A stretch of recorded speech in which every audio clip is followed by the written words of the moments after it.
नमस्कार साथीहरू। योभन्दा अगाडिको यो पहिलो भागमा मैले बताइसकेँ कि विश्वमा बिरलै हुने यति छोटो समयमा नेपालमा चारवटा व्यवस्था उल्टाउने खालका परिवर्तनहरू भइसकेका छन्। प्रत्येक परिवर्तनहरूमा अग्रपन्थीमा नेपाली जनताहरू नै थिए। मर्ने, घाइते हुने र दुःख पाउने जति सबै नेपाली नै थिए। जनताकै सङ्घर्षले, नेपाली जनताकै सङ्घर्षबाट आएको उपलब्धिहरू ती सबै, नो डाउट। तर भित्रभित्रै नेताहरू त्यही जनताको आन्दोलनलाई देखाएर त्यसैको आडमा विदेशीको समर्थन र आशीर्वाद खोजिरहेका हुन्थे। भित्रभित्रै उनीहरूसँगै साँठगाँठ गरिरहेका हुन्थे। त्यो कुरा मैले योभन्दा अगाडिको भिडियोमा देखाइसकेको छु। फलस्वरूप विदेशीहरूको सहयोगमा आएको परिवर्तनले विदेशीका केही स्वार्थहरू त पुरा भयो होला, तिनका नजिक भएका केही नेताको स्वार्थ पनि पुरा भयो होला। त्यही बहानामा केही नेता र केही पार्टीहरू मोटाए पनि होलान् त्यसैको मार्फत। तर जनताले चाहेको परिवर्तन देशमा आएन। जनताले कम्तीमा त्यसको अनुभूति गर्न पाएनन्। देश उँभो लागेन। अहिले पनि फेरि व्यवस्था परिवर्तन गर्ने कि टाउको मात्रै परिवर्तन गर्ने भन्ने एउटा बहस सुरु भएको छ। के गणतन्त्रको विकल्प त्योभन्दा अझै राम्रो गणतन्त्र हुनसक्छ? कि सुधारिएको राजासहितको डेमोक्रेसीले देश उँभो लाग्छ? हामीलाई चाहिएको सुशासन र विकास हो कि नयाँ व्यवस्था हो कि नयाँ र फरक अनुहार हो? के हो हामीलाई चाहिएको? त्यो रोज्ने र त्यो बारे चर्चा गर्ने बेला भइसकेको छ। ली कुवान ले सिङ्गापुरलाई 0बाट टपमा पुर्याउनका लागि 30 वर्ष पनि लगाएन। नेपालले बहुदलीय व्यवस्था आएदेखि अहिलेसम्म त्योभन्दा बढी समय व्यतीत गरिसकेको छ। नेपाल अझै पनि त्यहाँ पुग्न सक्छ। त्यो कसरी? आजको भिडियोमा त्यो बारे पनि चर्चा गर्नेछौँ हामी। मैले अघिल्लै भिडियोमा भनेअनुसार अब के गर्ने त? उपाय के छ? त्यो प्रश्नको जवाफ केलाउने कोसिस गरेको छु मैले आजको यो भिडियोमा।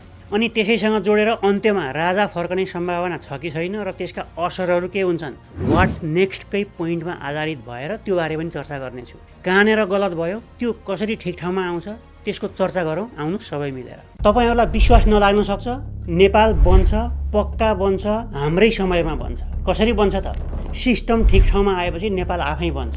अनि सिस्टम चाहिँ कसरी ठिकमा आउँछ त? त्यो म अब यस पछाडि 1, 2, 3 गर्दै क्याटेगोरी वाइज बताउँदैछु। त्यो हेर्नु होला। त्यो गरेको खण्डमा नेपाल बन्न धेरै समय लाग्दैन। Let's start. कार्यकारी प्रमुख। विश्वभरमा साधारणतया 3 किसिमका प्रमुखहरू भएको व्यवस्था छ। प्रेसिडेन्टल, सेमी प्रेसिडेन्टल र पार्लियामेन्टरी सिस्टम। जसमध्येमा प्रेसिडेन्टल सिस्टममा राष्ट्रपति प्रत्यक्ष जनमतद्वारा चुनिन्छ। ऊ नै राष्ट्र प्रमुख र सरकार प्रमुख दुवै ऊ आफै हुन्छ। उसले आफूले चाहेका मन्त्रीहरू नियुक्त गर्न सक्छ, तर मन्त्रीहरू संसदद्वारा अनुमोदित हुनुपर्छ। अहिले विश्वभरमा 46 भन्दा बढी देशहरूमा यो सिस्टम छ।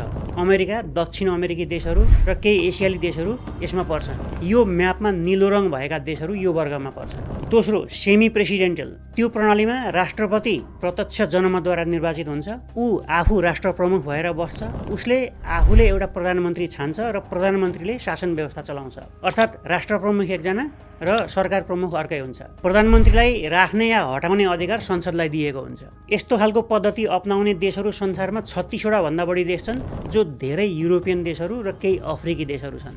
यो म्यापमा पहेँलो रङ भएका देशहरू त्यो वर्गमा पर्छन्। तेस्रो, संसदीय प्रणाली। हामीले नेपालमा र इन्डियामा देखिरहेको प्रणाली यही हो। राष्ट्रपति र प्रधानमन्त्री जनताद्वारा अप्रत्यक्ष रूपमा चुनिन्छन्। सांसदहरू पहिला चुनेर आउँछन्, सांसदहरूले चुनेर प्रधानमन्त्री र राष्ट्रपति बनाउँछन्। यो पद्धति अपनाउने देशहरू अहिले संसारभरिमा 45वटा जति छन्। तिनलाई यो म्यापमा हरियो रङले जनाइएको छ।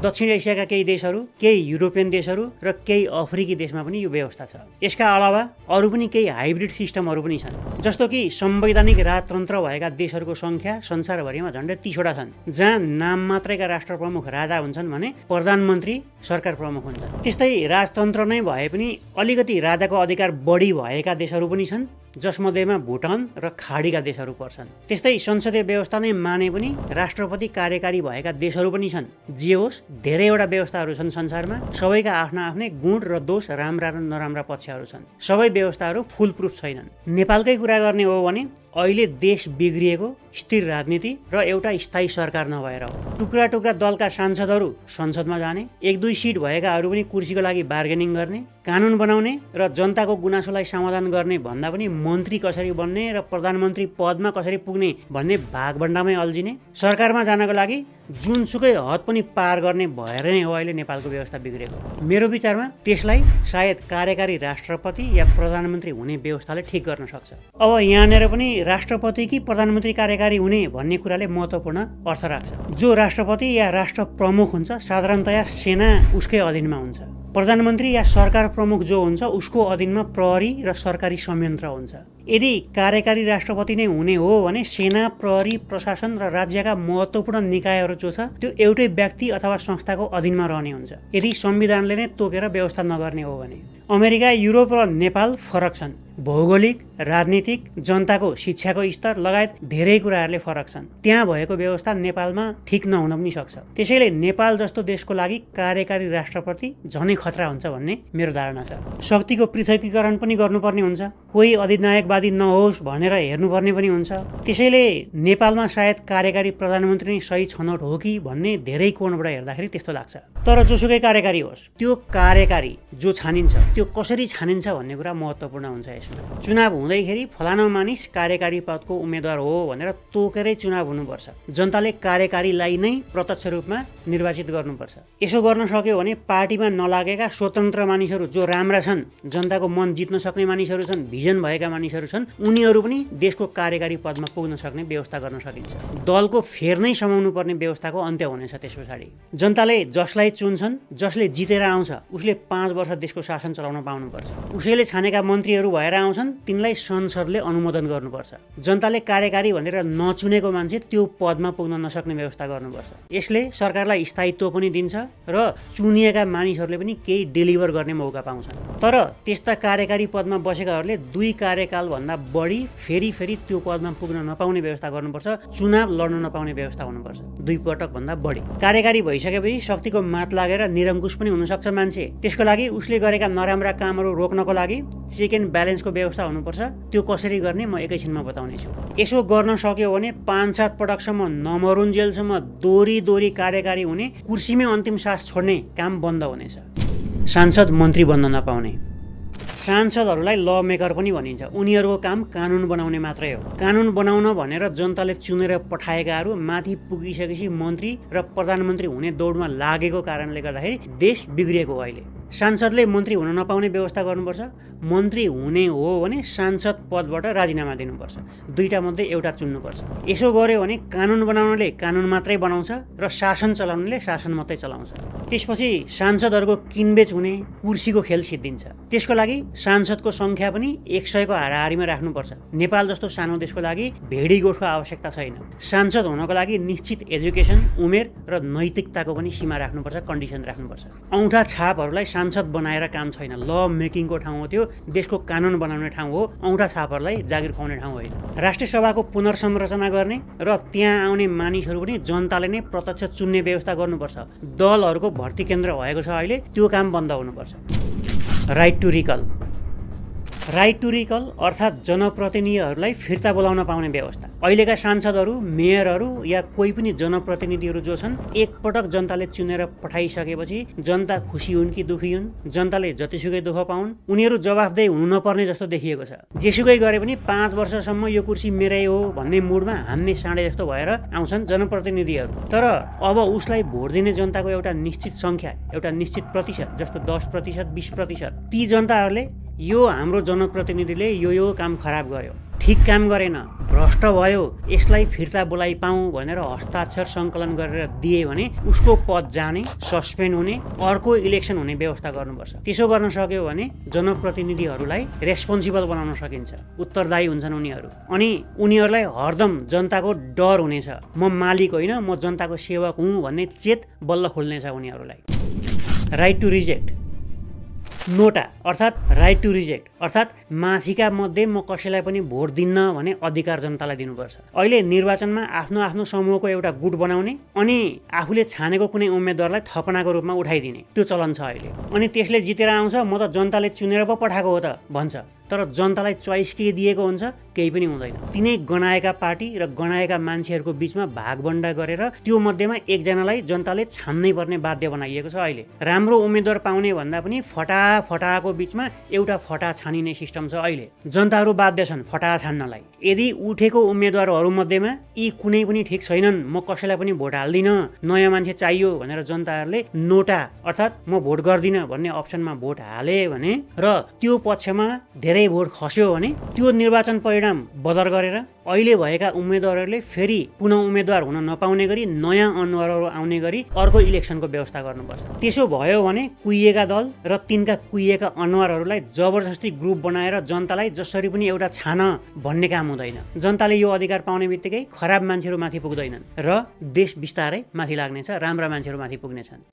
निर्वाचन प्रणालीमा परिवर्तन सबै सम्भव नहोला, तर यहाँ उदाहरणको लागि अमेरिकाको केही राज्यहरूको मतपत्र देखाउँदैछु, हेर्नुहोला। राष्ट्रपति र उपराष्ट्रपति कसलाई छान्ने भनेर सोधिएको छ यहाँ। त्यो कार्यकारी पद हो, अर्थात् प्रत्यक्ष निर्वाचित कार्यकारी हुन्छ त्यहाँ। नेपालको प्रतिनिधि सभा र राष्ट्रिय सभा भने जस्तै त्यहाँ हाउस अफ रिप्रेजेन्टेटिभ र सिनेट हुन्छ। ती दुवै ठाउँमा कसलाई पठाउने भनेर जनताहरूलाई छान्न दिएको छ त्यहाँ।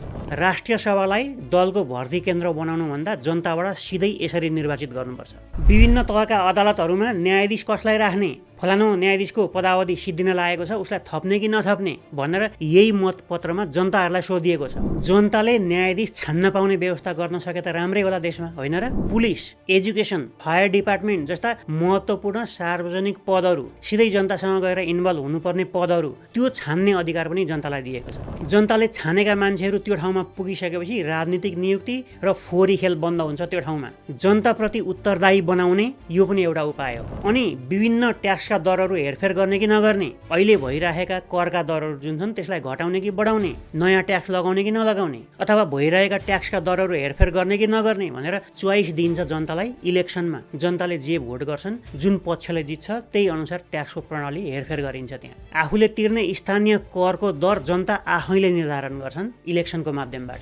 स्थानीय सरकारका कुनै पनि करका दरहरू, स्थानीय करहरू गलत छन् भने जनताले त्यसलाई उल्टाइदिन सक्छन्। नेपालमा यी सबै माथि भनिएका कुराहरू गर्न नसकेला, ठिक छ, तर जे गर्न सकिन्छ त्यसलाई केले रोकेको छ, त्यो किन नगर्ने? अनि कार्यकारी पदको इलेक्सन गर्दाखेरि पनि नेताको गोजीबाट फुत्त एउटा कागज निकालेर ल फलाना मेरो चाहिँ राष्ट्रपतिको उम्मेदवार भनिँदैन त्यो ठाउँमा। अमेरिकामा प्राइमरी र ककस भनिने स्थानीय स्तरबाट काउन्टी, स्टेट हुँदै राष्ट्रिय स्तरसम्म बस चलाइन्छ, भेला गरिन्छ, एक किसिमको इलेक्सन नै गरिन्छ। प्रत्येक तहबाट अनुमोदन हुँदै जित्दै आएको मान्छे बल्ल गएर राष्ट्रपतिको उम्मेदवार हुन्छ। नेताको गोजीबाट फुत्त निस्केर उम्मेदवार हुँदैन त्यो ठाउँमा। नेपालमा यो काम किन गर्न सकिँदैन? नेपालमा यो काम गर्न सकियो भने साँच्ची नै जनताले नै रुचाएको मान्छे कार्यकारी भएर अथवा उम्मेदवार भएर आउने थियो। टिके प्रथाको अन्त्य हुने थियो यसो गर्न सकेदेखि।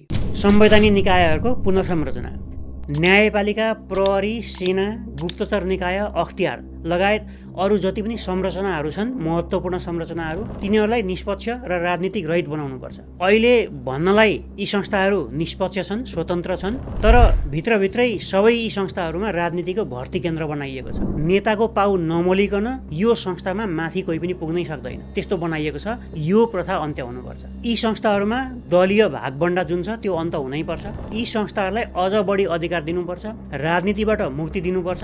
संसदीय सुनवाई नामको जुन भागबण्डा छ त्यो भागबण्डा बन्द हुनुपर्छ। यी संस्थाहरूमा स्वत प्रमोसन र स्वत डिमोसन हुने गरेको एउटा सिस्टम बनाउनुपर्छ, अटोमेटेड सिस्टम। यी संस्थाहरूलाई उच्च कार्यकारी र उच्च ओहदाका भिभिआइपी मानिसहरूको समेत इन्भेस्टिगेसन गर्न पाउने गरेको अधिकार दिनुपर्छ। कसैले पनि रोकटोक गर्नु हुँदैन।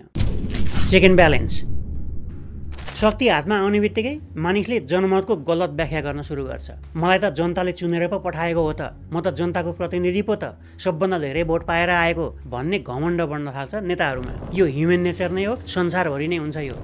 हिटलर पनि डेमोक्रेटिक प्रक्रियाबाटै माथि पुगेका थिए। त्यसैले पेरियोडिक इलेक्सन, समयमा इलेक्सन भयो भन्दैमा डेमोक्रेसी छ भन्न मिल्दैन। कार्यकारी या माथि भनिएका संवैधानिक संरचनाहरू त्यो ठाउँमा मानिसहरू स्वेच्छाचारी भए, म भन्दा माथि कोही पनि छैन भन्ने भए र गलत कामहरू एकपछि अर्को गर्दै गए भने उनीहरूलाई कन्ट्रोल गर्ने मेकानिजम हुनुपर्छ। त्यो मेकानिजम संसदबाट, अदालतबाट वा जनताबाट विभिन्न तरिकाबाट हटाउन सक्ने गरेको प्रविधि विकास गर्नुपर्छ। राइट टु रिकलले पनि यहाँनिर राम्रो काम गर्न सक्छ। यसले चेक एन्ड ब्यालेन्सको काम गर्छ, नेताहरूलाई स्वेच्छाचारी हुनबाट जोगाउँछ। सङ्घीयताको खारेज, अहिले भएका 7वटा प्रदेशहरूको आय, व्यय र पुँजीगत खर्चको अनुपात हेर्ने हो भने लगभग सबैको स्थिति खराब छ। खर्चै धान्न नसक्ने स्थिति भइसकेको छ। आफ्नो क्षमताले पालिन सक्ने स्थिति छैन उनीहरूको। दान, ऋण र सहयोगमा बाँच्नुपर्ने स्थिति छ। यहाँ मैले सँगै देखाएको डेटा पनि हेर्दै जानु होला। प्रदेशहरू ऋणको भारी बोकाउने संस्था मात्र भएका छन्। जनहितमा सोचे जस्तो काम गर्न सकेका छैनन् उनीहरूले। केन्द्रले पनि अधिकारको विकेन्द्रीकरण गर्ने त भन्यो, तर त्यो अहिलेसम्म हुन सकेको छैन। सबै प्रदेशहरूको खारेजी गरे गरेर पालिकाहरू जुन छन् गाउँ गाउँमा जनतासँग प्रत्यक्ष सम्पर्क हुने पालिकाहरू तिनीहरूलाई योभन्दा बढी अधिकार योभन्दा बढी स्वायत्तता दिएर सम्बन्धित जनतासँग सम्बन्धित कामहरू त्यहीँबाट सिधै गर्न सक्ने व्यवस्था गर्नुपर्छ। यसो गर्ने हो भने अहिले प्रदेशले गर्ने जुन काम छ त्योभन्दा राम्रो काम त्यो काम पालिकाहरूले नै गर्न सक्ने हुन्छन्। भ्रष्टाचारमा शून्य सहनशीलता। अहिलेको मुख्य शत्रु देशको सबभन्दा ठुलो शत्रु भनेको भ्रष्टाचार हो। भ्रष्टाचार, कमिसन, घुसखोरी। साँच्ची नै देश परिवर्तन गर्ने हो भने भ्रष्टाचारमा शून्य सहनशीलता अपनाउनुपर्छ। सानो होस् कि ठुलो होस् भ्रष्टाचार भएको थाहा पाउने बित्तिकै कारवाही गरिहाल्नुपर्छ। 47 सालपछि ठुला ओहदामा बसेका मानिसहरूको र अचानक धनी भएका मानिसहरूको सम्पत्ति छानबिन गर्नुपर्छ, अनिवार्य छानबिन। यदि भ्रष्टाचारी ठहरिएमा बिगो जरिवाना सहित कडाभन्दा कडा कारवाही गर्नुपर्छ, कसैलाई पनि छोड्नु हुँदैन। त्यसपछि यदि भ्रष्टाचारी ठहरियो भने उसलाई सार्वजनिक पद धारण गर्नको लागि सदाको लागि बन्द गर्नुपर्छ, माथिदेखि तलसम्म सफाई गर्नुपर्छ। अब यसको लागि हामी तयार छौँ त? अब यसको लागि सबभन्दा मुख्य प्रश्न हो के यो गर्न अहिलेका दलहरू तयार छन् त? हामी तयार छौँ त? यो सब गर्नको लागि अहिलेको संविधानबाट सम्भव छैन, पिरियड। अहिलेको संविधान यो सब काम गर्नको लागि बाधक छ। यसको लागि संविधान संशोधन गर्नु पर्यो। त्यसको लागि संसदको 2/3 बहुमत चाहियो। संसदमा अहिले 2/3 बहुमत अगटेर को बसेको छ? तिनै छन् जसले सबभन्दा बढी भ्रष्टाचारीको संरक्षण गरेका छन्, जानेर सबभन्दा बढी ठुला भ्रष्टाचारीहरू छन्। अब माथि भनेका कुराहरू मैले जे भने ती कुराहरू संविधानमा या कानुनमा आउने हो भने सबभन्दा पहिला पत्तासाफ यिनीहरूकै हुन्छ। अब आफ्नै पत्तासाफ गर्ने गरीको संविधान संशोधन त यिनीहरूबाट आशा गर्न सकिँदैन, त्यो त कुरै भएन। त्यसो भए कसले गर्छ त यो काम? कसरी गर्ने? त्यसका दुईटा उपाय छन्। एउटा उपाय अब आउने चुनावमा जसले यी माथि भनेका कुराहरूलाई हामी गर्छौँ भनेर प्रतिबद्धता जाहेर गर्छन् उसको पक्षमा लाग्ने, खुलेर लाग्ने र उसैलाई जिताउने। आउने चुनावले यसको परीक्षण गर्नेछ। अर्को पनि उपाय छ, त्यो भनेको अब आन्दोलनबाट यी कुरा माग्ने र यी कुरा जसले समर्थन गर्छ त्यसलाई हामीले पनि समर्थन गर्ने र संविधान परिवर्तन गर्नको लागि बाध्य पार्ने। अब यहाँनिर आएर अहिले जुन आन्दोलन भइराखेको छ त्यहाँ गएर कुरा जोडिन्छ। यो सब कुरा अहिलेका आन्दोलनरत समूहहरू जो छन् तिनीहरूको माग यो हो कि होइन, यसमा तिनको समर्थन छ कि छैन, यो गर्नको लागि उनीहरू राजी छन् कि छैनन्, कि अहिलेको आन्दोलनकारीहरूलाई राजा मात्रै चाहिएको, के हो माग? अब खुलेर यसको जवाफ दिनु पर्यो। होइन भने खासमा माग के हो, एजेन्डा के हो, त्यो प्रश्न पारिदिनु पर्यो। त्यो प्रश्न भयो भने अरू पनि जनता खुलेर आउनेछन्। अहिले जो आएका छैनन्, जो जोडिएका छैनन्, नयाँ जनताहरू जोडिनेछन्। हामी पनि खुलेर आउनेछौँ त्यस पछाडि। तर आन्दोलन गरेर आएका परिवर्तनहरू स्थापित हुनको लागि समय लाग्छ। विगतमा पनि हामीले यो देखिसकेका छौँ कति समय लाग्यो, कति अस्तव्यस्त भयो, त्यसको पनि हिसाब भने हुनैपर्छ। हिजो राजाको प्रत्यक्ष शासनकालमा पनि भ्रष्टाचार र तस्करीहरू भएका घटना हामीले बारम्बार सुन्दै आएका छौँ। तलका र पहुँच नभएका मानिसहरूलाई कारवाही हुने र माथिका र पहुँच भएका मान्छेहरू उम्किने गरेका त्यो बेलामा पनि थिए। आफ्नो विरुद्ध बोल्ने र लेख्ने जतिलाई जेल, नेल र मृत्युदण्ड नै दिएका उदाहरणहरू पनि प्रशस्तै छन् राजाको समयमा अथवा पञ्चायती व्यवस्थाको समयमा। त्यो बेला दरबार नजिक भएका अथवा शासकहरूको नजिक भएकाहरूको जीवनशैली हेर्दाखेरि त्यो कुरा अहिले पनि थाहा हुन्छ। दुधले धोएको जस्तो चोखो त्यो बेला पनि कोही पनि थिएन, अहिले पनि कोही पनि छैन। अहिले आएर एउटा राजाको सट्टामा हजारौं छोटे राजाहरू जन्मिएका छन्। ती छोटे राजाहरूको नजिक भएकाहरूको जीवनस्तर हेर्नुहोस् कसरी आकाशिएको छ। भ्रष्टाचार हिजो लुकेर र लुकाइएर गरिन्थ्यो, आज खुल्लमखुल्ला हुन्छ, त्यति मात्रै फरक हो। हिजो पनि भ्रष्टाचार थियो, कमी कमजोरीहरू थिए, खराब काम भएका थिए, आज झन् चौपट भएको छ। अर्थात् राजा हिजो पनि थिए, भ्रष्टाचार हिजो पनि थियो, राजाहरू आज पनि छन्, हजारौं छन्, आज पनि भ्रष्टाचार भएको छ, बढेर गएको छ। यो ठिक ठाउँमा ल्याउनै पर्छ। त्यो ठिक ठाउँमा ल्याउन अब माथि भनेका कुराहरूमा प्रतिबद्धता र गरेर देखाउने मान्छे, संविधान, कानुन र व्यवस्था चाहियो। त्यो जसले दिन्छ अब जनता त्यतैतिर जाने पक्का निश्चित छ। अनुहार र पात्र मात्रै फेरिएर केही पनि हुनेवाला छैन। देशमा व्यवस्था र अवस्था परिवर्तन हुनुपर्छ। हामीले भनेको कुरा यही हो, क्लियर छ। राज संस्था आउने सम्भावना छ त? अब अन्तिम प्रश्नतिर जाउँ। यति हेरिसकेपछि नेपालमा राज संस्था या राजा आउन सम्भावना छ कि छैन भन्ने प्रश्न धेरैले सोधेको देखिन्छ। सम्भव छ कि छैन भन्ने कुराका तीनवटा आधारहरू छन्, तीनवटा उत्तर हुन सक्छन्। अहिलेको नेपालको संविधान 2072 हेर्नुभयो भने प्रष्टसँग लेखिएको छ नेपाल संघीय गणतन्त्रात्मक राज्य हो। त्यसको अर्थ संविधान संशोधन नगरिकन सिधा वैधानिक बाटोबाट, संवैधानिक बाटोबाट राजा आउन सम्भव छैन। संविधान संशोधन गर्नको लागि 2/3 बहुमत चाहिन्छ। अघि मैले भनिसकेँ, अहिलेको संसदमा भएका ठुला दलहरू राज संस्थाको पक्षमा छैनन्, उनीहरू विरुद्धमा छन्। यो सम्भावना देखिँदैन। दोस्रो उपाय पनि छ। आन्दोलनद्वारा व्यवस्था नै परिवर्तन भएका छन् बारबार। 46 सालमा त्यही भयो, 63 सालमा त्यही भयो। अहिले पनि त्यो सम्भव छ। तर मैले माथि भनेअनुसार जे प्रश्नहरू सोधेको छु माथि, त्यसको क्ल्यारिटी नआउन्जेलसम्म यो सम्भव होला कि नहोला त्यो समयले देखाउला। तर क्रमशः माहौल बन्दै गएको हो कि जस्तो देखिएको छ। तेस्रो तरिका पनि छ, सैनिक विद्रोह, सैनिक कु अथवा सैनिक शासन। यो उपायले धेरै देशहरूमा व्यवस्था परिवर्तन भएका छन्, तर यो बाटोमा हिँड्दाखेरि विश्वका कुनै पनि देशको समर्थन पाउन सक्ने सम्भावना छैन। नेपाल एक्लिने छ। त्यो प्रेसर कसैले धान्न सक्छ कि सक्दैन त्यो भविष्यले नै बताउँछ।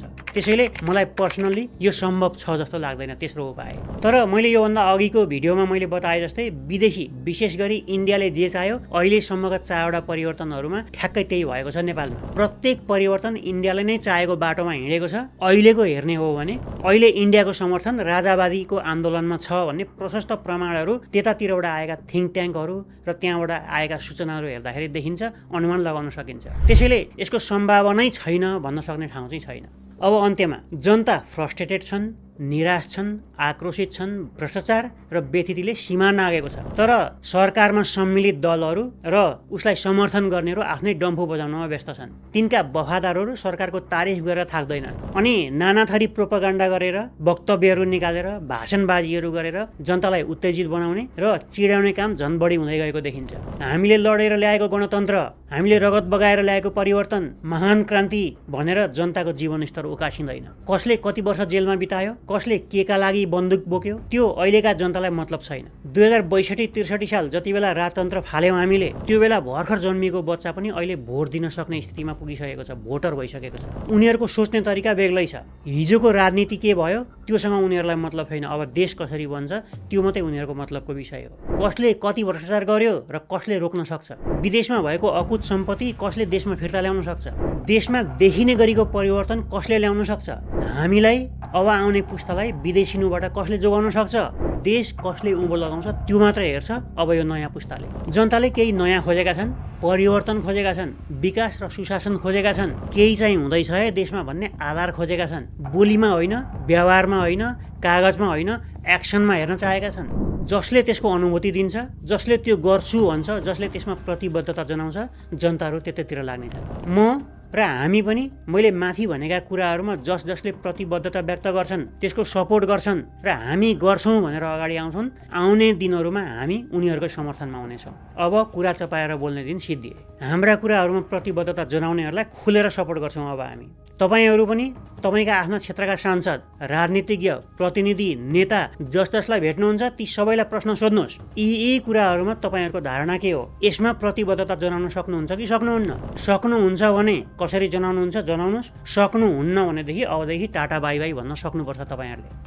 परिवर्तन अवश्य आउँछ, कस्तो र कसरी आउँछ त्यो मात्र हेर्न बाँकी छ। त्यो परिवर्तन राजतन्त्र हुनसक्छ, त्यो परिवर्तन अरू नै कुनै किसिमको तन्त्र हुनसक्छ, तर परिवर्तन अवश्यम्भावी छ, अवश्य भइसक्यो, त्यो आउँछ, आउनै पर्छ। बाँकी पशुपतिनाथले हामी सबैको कल्याण गरून्। भिडियो अन्तिमसम्म हेरिदिनु भएकोमा धेरै धेरै धन्यवाद। म अर्को भिडियो लिएर आउनेछु। आजलाई बिदा दिनुहोस्। धन्यवाद, नमस्कार।